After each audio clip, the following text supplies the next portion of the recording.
Hello everyone. Today I will discuss top MCQ question asking from various examination, and it is very helpful for those who are preparing any competitive exams and also helpful for BTech and diploma engineering examinations. First question is which of the following has maximum efficiency? आपको पता है कि जो Carnot cycle का जो efficiency होता है ज़्यादा मैक्सिमम होता है, ठीक है. Efficiency of Carnot cycle always greater than efficiency of all the cycles, ठीक है. Next question, the thermal efficiency of a 2 stroke cycle engine as compare to a 4 stroke cycle engine. तो आपको ये पता होना चाहिए जो एफिशिएंसी होता है 2 स्ट्रोक का वो हमेशा कम होता है एफिशिएंसी ऑफ 4 स्ट्रोक का, ठीक है. तो कम हो गया तो इसका right option number B correct होगा. प्लीज नेक्स्ट क्वेश्चन,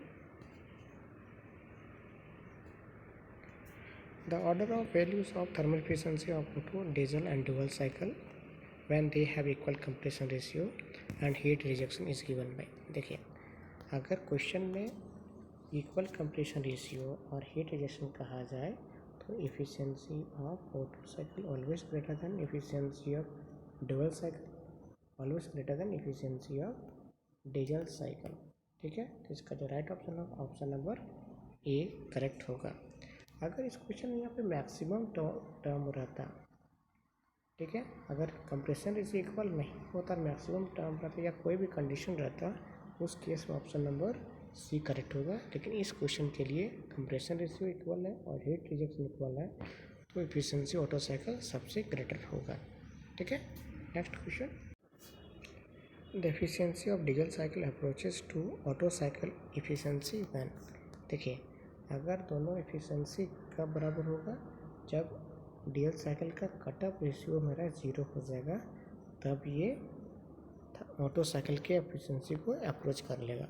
तो इसका जो राइट ऑप्शन होगा कटअप रेशियो इज़ 0, ठीक है. Next question, a cycle consisting of 1 constant pressure 1 constant volume and 2 isentropic process. देखिए अगर हम इसका पीवी डायग्राम को ड्रा करना चाहें इधर भी एक कांस्टेंट प्रेशर है एक कांस्टेंट वॉल्यूम है एक कांस्टेंट वॉल्यूम है, 2 आइसेंट्रोपिक प्रोसेस है 2 आइसेंट्रोपिक प्रोसेस है. तो इसका डायग्राम किसका बन के ये साइकिल बनेगा डीजल साइकिल का. तो इसका right option number D correct होगा. Next question, the efficiency of diesel cycle with decreasing in cutoff ratio. देखिए अगर कटअप को कम किया जाए तो एफिशिएंसी में क्या इफेक्ट होगा. देखिए अगर हम मान लेते हैं पीवी डायग्राम को ड्रा करें पीवी और डीजल साइकिल का पीवी डायग्राम कैसे बनता है कुछ इस तरह का, ठीक है. एक कांस्टेंट प्रेशर ये वाला कांस्टेंट प्रेशर ये एक कांस्टेंट वॉल्यूम. देखिए ये जो लाइन है ये वाला मार्क कर लेते हैं A1 ये 2 ये 3 और ये 4. तो जो 2 से 3 प्रोसेस है ये आपका एक हीट एडिशन प्रोसेस है और यहीं पे आपका कटअप रेशियो कटअप पॉइंट है. तो जो कटअप पॉइंट है अगर घटा दिया कम कर दिया जाए मान लो धीरे कम करते जाए तो क्या होगा हीट एडिशन कम होगा. तो हीट एडिशन अगर कम होते जाएगा तो जो एफिशिएंसी है वो क्या होगा इंक्रीज़ करता जाएगा, ठीक है. एफिशिएंसी इंक्रीज होगा क्योंकि एफिशिएंसी बराबर क्या होता है work output by heat input. तो इसको कम कर दोगे तो ये चीज़ बढ़ेगा वर्क आउटपुट मेरा बढ़ेगा, ठीक है. और देखो वर्क आउटपुट है बढ़ता जा रहा है धीरे धीरे ये यहाँ पे वर्क आउटपुट है तो वर्क आउटपुट जैसे जैसे कम होता जाएगा वर्क आउट मेरा बढ़ता जाएगा तो एफिशिएंसी ऑफ डीजल साइकिल क्या होगा इंक्रीज करेगा, ठीक है. नेक्स्ट क्वेश्चन इज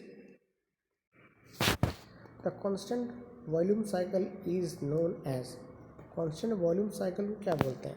देखिए कार्नोट साइकिल को कांस्टेंट टेम्परेचर साइकिल कहा जाता है, जूल साइकिल को कांस्टेंट टेम्परेचर साइकिल कहा जाता है, डीजल साइकिल को constant volume and constant pressure cycle कहा जाता है. जो ऑटो साइकिल है उसको कहा जाता है कांस्टेंट वॉल्यूम साइकिल कहा जाता है. तो इसका जो राइट आंसर होगा ऑप्शन नंबर डी करेक्ट होगा, ठीक है. कैसे बोलते हैं कैसे इसका डायग्राम बनता है ऑटो साइकिल का कुछ इस तरह का डायग्राम आप देख सकते हो. यहाँ पे P यहाँ पे B 2 कांस्टेंट वॉल्यूम और 2 एडियाबैटिक आइसेंट्रोपिक प्रोसेस। ये हो गया आपका ओटो साइकिल का पीवी डायग्राम। ठीक है, next question. Stirling cycle consist of, देखिए स्टेलिंग साइकिल में क्या होता है, इसके पास 2 कांस्टेंट वॉल्यूम और 2 आइसोथर्मल प्रोसेस होता है। ठीक है, अगर हम इसका पीवी डायग्राम को ड्रॉ करें, पीवी डायग्राम बनता है कुछ इस तरह का बनता है।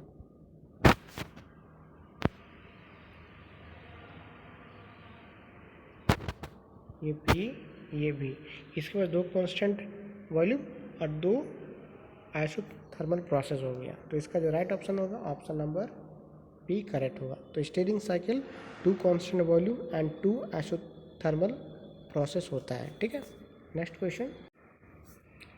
ए cycle consisting of 2 reversible isothermal process and 2 reversible isobaric process. देखिए इससे पहले क्वेश्चन था, अगर 2 कांस्टेंट वॉल्यूम होता तो मेरा स्टेलिंग साइकिल ये वाला आंसर सही होता। ठीक है, लेकिन यहाँ पे 2 आइसोबारिक मतलब कांस्टेंट प्रेशर बोला हुआ है, तो इसका जो राइट ऑप्शन होगा एरिक्सन साइकिल को कहा जाता है 2 आइसोथर्मल प्रोसेस और 2 रिवर्सिबल आइसोबारिक प्रोसेस होता है। इसका अगर पीवी डायग्राम को ड्रॉ करें तो आप देख सकते हो इसका जो पीवी डायग्राम बनेगा कुछ इस तरह का इसका पीवी डायग्राम बनेगा। ऊपर में पी, नीचे भी 2 कांस्टेंट प्रेशर, कुछ इस तरह का डायग्राम बनेगा किसका, एरिक्सन साइकिल का। ठीक है, next question. A 100 cc engine has the following parameter as 100 cc।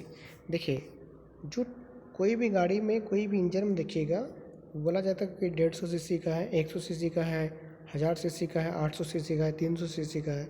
तो cc का मतलब क्या होता है, देखिए cc रिप्रेजेंट करता है वॉल्यूम को। ठीक है, cc का जो फॉर्मूला होता है c मतलब क्यूबिक सेंटीमीटर क्यूब। ठीक है, और cc क्या बताता है, ये एक वॉल्यूम को बताता है कि इसका वॉल्यूम TDC से टॉप डेड सेंटर से बॉटम डेड सेंटर जहाँ पे आपका पिस्टन मूव करता है ये वाला, इसका जो वॉल्यूम होता है दैट इज़ उसको कहा जाता है सॉफ्ट वॉल्यूम। तो इसका जो करेक्ट ऑप्शन होगा option number C, soft volume को रिप्रेजेंट करता है सीसी को। ठीक है, next question. Efficiency of diesel cycle depends on, तो इफिशियंसी डीजल साइकिल डिपेंड किस में करता है, तो आपको ये पता होना चाहिए कि ये डिपेंड करता है 2 चीज़ पे, एक इसके कंप्रेशन रेशियो पे और दूसरा इसके कटअप रेशियो पे। तो इसका जो राइट ऑप्शन होगा ऑप्शन नंबर बी करेक्ट होगा। तो इसे बताइए थी इसमें इसका अगर हम इफिशियंसी का फॉर्मूला लिखना चाहिए क्या लिख सकते हैं, इफिशियंसी बराबर 1 - 1 divided by r gamma -1 gamma, ऊपर में रो गामा -1 रो -1, ये इसका फॉर्मूला है। तो ये रो क्या होता है, कट ऑफ रेशियो हो गया, ये आर क्या हुआ, कंप्रेशन रेशियो। तो आप देख सकते हैं इसका जो ऑप्शन करेक्ट ऑप्शन होगा ऑप्शन नंबर बी करेक्ट होगा, compression ratio and cut off ratio. ठीक है, next question. Thermal efficiency of Otto cycle that of Brayton cycle for the given same compression process. देखिए अगर कंप्रेशन प्रोसेस का और किसका Otto cycle का Brayton cycle का अगर सेम हो जाए तो इन दोनों का थर्मल इफिशियंसी बराबर हो जाता है। ठीक है, तो आप इसको याद रखिएगा। तो ऑप्शन नंबर ए करेक्ट होगा। कैसे बोल रहे हैं, देखिए इफिशियंसी ऑटो साइकिल जो होती है क्या होती है, 1/1 डिवाइड बाई आर गामा -1। ठीक है, इफिशियंसी ऑफ ब्रेटन साइकिल जो लिखा जाता है 1 - 1 divide by R P pressure ratio gamma -1 by gamma. ठीक है, तो अगर कंप्रेशन प्रोसेस दोनों का सेम है तो ये दोनों टर्म जो होती है इक्वल होगा, तो दोनों का एफिशिएंसी बराबर हो जाएगा। ठीक है, तो इसका करेक्ट आंसर क्या होगा, सेम होगा दोनों का एफिशिएंसी। ठीक है, next question. The stroke of an engine is, देखिए स्ट्रोक क्या होता है, आपने देखा आपने पढ़ा होगा कि जो पिस्टन का मूवमेंट जो एरिया है, मतलब जहाँ से पिस्टन मूव करता है दैट इज़ द TDC और BDC, top dead centre bottom dead centre. तो पिस्टन यहाँ से लेके यहाँ तक मूव करता है, तो ये वाला जो लेंथ है इस लेंथ को कहा जाता है स्ट्रोक। तो यहाँ पे देख सकते हो ऑप्शन नंबर डी में लिखा हुआ है कि distance between TDC and BDC। तो इसका राइट ऑप्शन होगा ऑप्शन नंबर डी। ठीक है, नेक्स्ट क्वेश्चन, जो नेक्स्ट क्वेश्चन है हमारा, the dual combustion cycle is known as. देखिए, जो डुअल कंबशन साइकिल होता है उसको हम लोग ट्विंकलर साइकिल भी बोलते हैं, सिलेंडर साइकिल भी कहा जाता है, लिमिटेड प्रेशर और मिक्स्ड साइकिल भी कहा जाता है।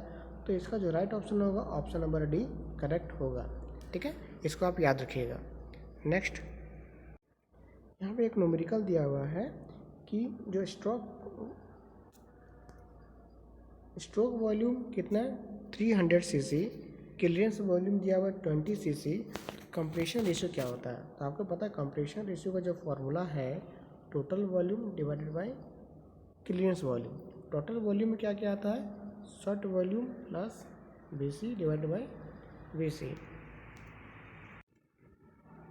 ठीक है, तो आपके पास डाटा दिया हुआ है, शॉर्ट वॉल्यूम कितना दिया हुआ है 300, तो आप यहाँ पे 300 लिख दीजिए, प्लस क्लियरेंस वॉल्यूम कितना दिया हुआ है 20, तो आप यहाँ पे 20 लिख दीजिए, डिवाइड बाई क्या चीज़ होता है, क्लियरेंस वॉल्यूम 20 दिया हुआ है, तो ऊपर में कितना होगा 320 डिवाइड बाई 20, तो अगर दोनों को डिवाइड करोगे तो कितना आंसर आएगा 16।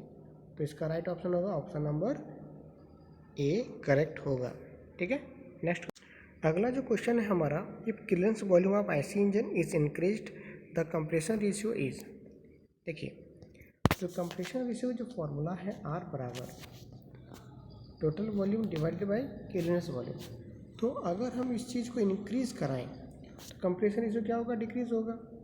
ठीक है, तो इसका जो राइट आंसर होगा ऑप्शन नंबर बी करेक्ट होगा, डिक्रीज़ करेगा। अगर कंप्रेशन रेशियो को इंक्रीज़ कराया जाए तो कंप्रेशन रेशियो डिक्रीज़ होगा। ठीक है, next question, compression ratio for SI engine.